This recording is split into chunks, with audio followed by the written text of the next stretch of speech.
तो यहाँ पर पहला प्रश्न है, पीएम नरेंद्र मोदी ने नए संसद भवन की आधारशिला कब रखी थी? तो देखिए जो नया संसद भवन बनाया गया है तो इसकी आधारशिला यानी कि इसकी नींव प्रधानमंत्री नरेंद्र मोदी ने 10 दिसंबर 2020 को रखी थी। तो राइट आंसर ए होगा। नेक्स्ट क्वेश्चन है, नए संसद भवन का उद्घाटन कब किया गया? तो देखिए नए संसद भवन की आधारशिला प्रधानमंत्री नरेंद्र मोदी ने 10 दिसंबर 2020 को रखी थी। अब बात करें इसका उद्घाटन कब किया गया है, तो नए संसद भवन का उद्घाटन 28 मई 2023 को किया गया। तो राइट आंसर बी होगा। किसके द्वारा किया गया? प्रधानमंत्री नरेंद्र मोदी जी के द्वारा। अगला क्वेश्चन है, 28 मई 2023 को नए संसद भवन का उद्घाटन किसने किया? तो देखिए नए संसद भवन का उद्घाटन 28 मई 2023 को प्रधानमंत्री नरेंद्र मोदी ने किया है। तो राइट आंसर सी होगा। अब देखिए यहाँ से मैं आपको महत्वपूर्ण पॉइंट्स बता दूं। तो देखिए जब प्रधानमंत्री नरेंद्र मोदी ने नए संसद भवन का उद्घाटन किया तो उस समय इनके साथ लोकसभा अध्यक्ष ओम बिरला भी मौजूद थे। और देखिए नए संसद के सदन में प्रधानमंत्री नरेंद्र मोदी ने 75 रुपये के विशेष सिक्के और डाक टिकट भी जारी किए हैं। देखिए इसके अलावा प्रधानमंत्री नरेंद्र मोदी ने इस नए संसद भवन को बनाने में जो श्रमिक लगे थे तो उन्हें भी सम्मानित किया है। अब देखिए यहाँ से सबसे महत्वपूर्ण है, आपने नाम सुना होगा सेंगोल का। ये शब्द काफ़ी चर्चा में है, सेंगोल। तो इसके बारे में बात करते हैं। तो देखिए प्रधानमंत्री नरेंद्र मोदी ने नए संसद भवन में इस सेंगोल को लोकसभा अध्यक्ष की कुर्सी के पास स्थापित किया है। तो आपको ये जरूर याद रखना, पूछा जा सकता है कि जो सेंगोल है तो इसे नए संसद भवन में कहाँ पर स्थापित किया गया है? लोकसभा अध्यक्ष की कुर्सी के पास स्थापित किया गया। अब देखिए बात करें सेंगोल क्या है, तो ये जो सेंगोल है ये सत्ता के हस्तांतरण का एक प्रतीक है। देखिए चोल साम्राज्य में जब भी कोई राजा एक दूसरे के राजा के पास सत्ता का हस्तांतरण करता था, एक राजा दूसरे राजा के पास अपनी सत्ता को देता था, हस्तांतरण करता था, तो उस समय इस तरह का सेंगोल एक राजा से दूसरे राजा को दिया जाता था। तो इसी तरह का ये सेंगोल है इस समय वर्तमान में। तो इस समय जो सेंगोल है यह सेंगोल सबसे पहले तमिलनाडु के एक पुरोहित ने आज़ादी के समय लॉर्ड माउंटबेटन को दिया था। उसके बाद लॉर्ड माउंटबेटन ने 15 अगस्त 1947 को जब भारत के प्रथम प्रधानमंत्री बने थे पंडित जवाहरलाल नेहरू तो उन्हें सौंप दिया था। उसके बाद से ये सेंगोल इलाहाबाद म्यूजियम में रख दिया गया और अब इस सेंगोल को भारत के नए संसद भवन में स्थापित किया गया है लोकसभा अध्यक्ष की कुर्सी के पास। तो याद रखना है। इसके बाद आगे बात करें, नए संसद भवन का डिजाइन किसने तैयार किया है? तो नए संसद भवन का डिजाइन तैयार किया है HCP डिजाइन्स ने। तो राइट आंसर ए होगा। देखिए नए संसद भवन का डिजाइन HCP डिजाइन्स ने तैयार किया। ये जो HCP डिजाइन्स है ये गुजरात के अहमदाबाद में स्थित एक आर्किटेक्चर फर्म है। लेकिन देखिए नए संसद भवन के प्रमुख वास्तुकार कौन है? तो बिमल पटेल हैं, क्योंकि बिमल पटेल ये HCP designs planning and management private limited के चेयरमैन है। तो आपको दोनों याद रखने हैं। अगर आपसे फर्म पूछी जाएगी तो HCP डिजाइन्स और प्रमुख व्यक्ति के तौर पर वास्तुकार पूछे जाएंगे तो बिमल पटेल है। तो याद रखना है। इसके बाद नेक्स्ट क्वेश्चन है, नए संसद भवन का निर्माण किस कंपनी ने किया है? तो देखिए बात करें निर्माण की तो नए संसद भवन का निर्माण टाटा प्रोजेक्ट्स लिमिटेड ने किया है। तो राइट आंसर सी होगा। टाटा प्रोजेक्ट्स लिमिटेड ये टाटा ग्रुप की एक कंपनी है। और देखिए टाटा प्रोजेक्ट्स लिमिटेड के वर्तमान में चेयरमैन है डॉक्टर प्रवीर सिन्हा। तो याद रखना है। क्वेश्चन नंबर 6 है, नए संसद भवन का निर्माण किस परियोजना के तहत किया गया?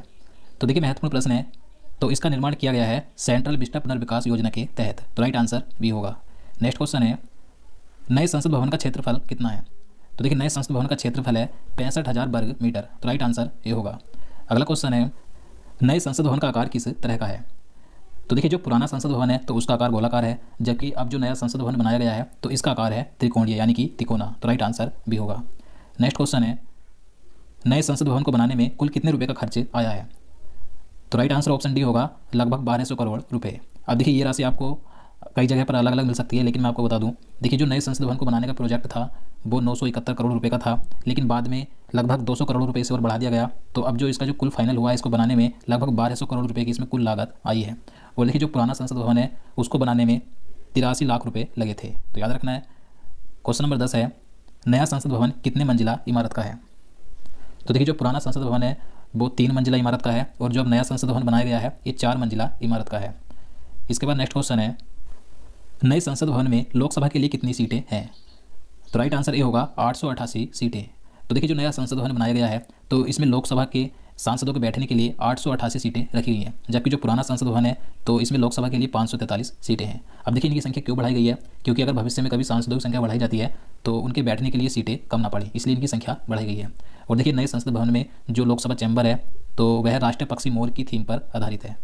इसके बाद क्वेश्चन नंबर 12 है, नए संसद भवन में राज्यसभा के लिए कितनी सीटें हैं? अब देखिए राज्यसभा की बात करें तो नए संसद भवन में राज्यसभा के लिए सीटें रखी गई हैं 384। तो राइट आंसर भी होगा।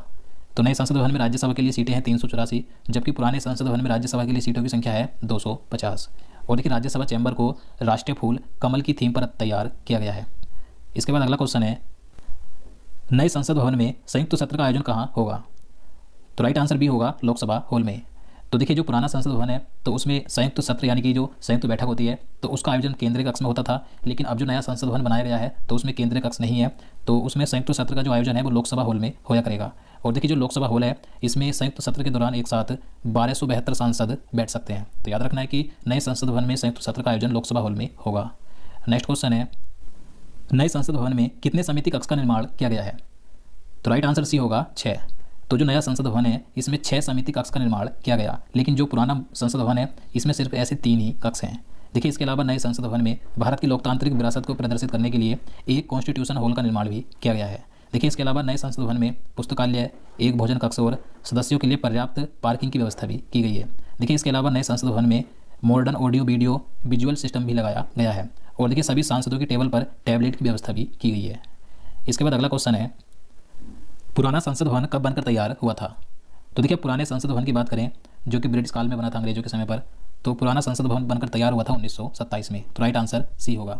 देखिए पुराने संसद भवन का निर्माण 1921 में शुरू हुआ था, जबकि 1927 में ये बनकर तैयार हो गया था। और जो नया संसद भवन है इसका निर्माण दिसंबर 2020 से शुरू हुआ और मई 2023 में समाप्त हुआ है। इसके बाद अगला क्वेश्चन है, पुराने संसद भवन का उद्घाटन किसने किया था?